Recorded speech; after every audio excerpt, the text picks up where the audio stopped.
You also have some concerns with your constituents and the lack of contact tracing and the response of the Daniel Andrews government to the coronavirus. Talk us through it. Okay, well, quite simply, the country town of Colac in southwest Victoria, up until last week, had recorded no cases of coronavirus. That had come about through a really strong local campaign by the community, the local council, health services and other key community leaders. What we found last Friday, we had our first confirmed case. And in that time, we've now recorded, as of yesterday, 45 confirmed active cases. Now, Rowan, why that's important for people in Melbourne and our larger metro areas, they may assume, 45, that's not so bad. That's running at a rate based on our population of one case per 270. If we were Melbourne, that would be 18,000 cases in 1 week. It's completely out of control, and the state government is still not doing nearly enough to get the contact tracing and the tests back. Just as word of example, in my own household, one of my teenage children who needs a test to confirm whether she can participate in a particular activity has been waiting since Tuesday. We're now Sunday. Now, if my daughter had coronavirus, our whole family would be sitting, spreading it, unaware that that was the case. And what's more, people that have been confirmed are just not being contacted. So we've had the example of a local high school where 120 people, I believe, or approximately 120, have been confirmed by the department as being close contacts requiring quarantine, and yet most of them still have not been contacted and followed through thoroughly by the department. Rita. Well, I want to ask about that high school because a student was tested positive Friday last week, and yet her fellow classmates, you were saying, haven't been contacted to be tested. And that was some 5 or 6 days later, and they're supposed to be contacted within 24 hours. So this thing can be traced and established if people need to be quarantining. What's happened with that school? Have all those kids finally been contacted and tested? And what was the hold-up? Well, it's actually slightly worse than that, Rita. What's happened is on Wednesday, the Premier and Chief Health Officer of Victoria made it abundantly clear they had all the resources, all the know-how, all the skill required to get fast and rapid turnaround.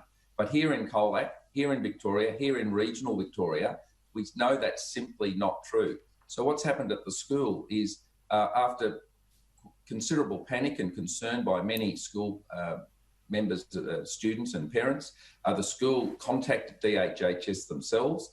DHHS said they didn't have enough time, so the school set about contacting parents and students themselves.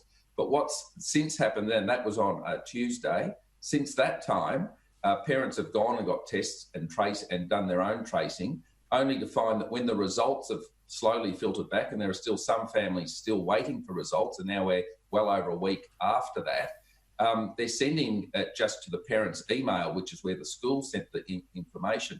And parents and families aren't able to identify whose result is who. And in some cases who've contacted me in the last 48 hours, one family had 3 students, a pair of twins and another student in year 11, and they've got the results back and they don't know which one's which. So it's terribly confusing and it's just breeding uncertainty in the community. And I can confirm since yesterday's press conference from the Premier, we now have confirmed cases in other schools in our community.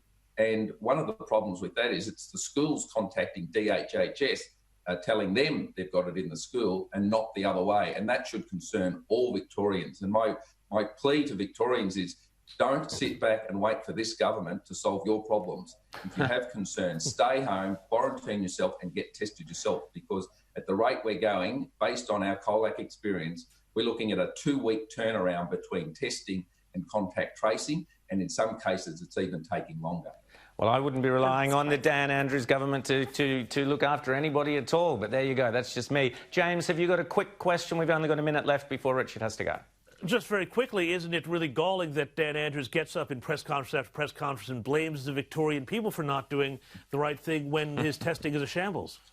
Oh, look, I've got a comment on this one. Last night, Dan Andrews sent out another lecture to the young people of Victoria on Facebook, telling them that, you know, they had an obligation to stay home and do the right thing and not go out with their mates and their friends. Daniel Andrews has not reprimanded the Health Minister for failed quarantine, for balls up at Cedar Meats. He has not blamed the Police Minister for roadblocks that are just simply not keeping people where they're supposed to be. And most importantly, this second wave outbreak, from the Chief Health Officer's own words, has come directly from the bungle at quarantine. And Victorians are tiring of being lectured to every day that they're not doing the right thing, and yet not one minister has resigned, not one minister has said sorry, and the Premier every day in his North Face jacket has not come out and said to people, we've made a mistake, we can do better, but he won't admit that it is entirely the state government's fault that we're seeing this second wave, and a dangerous one with huge rates potentially.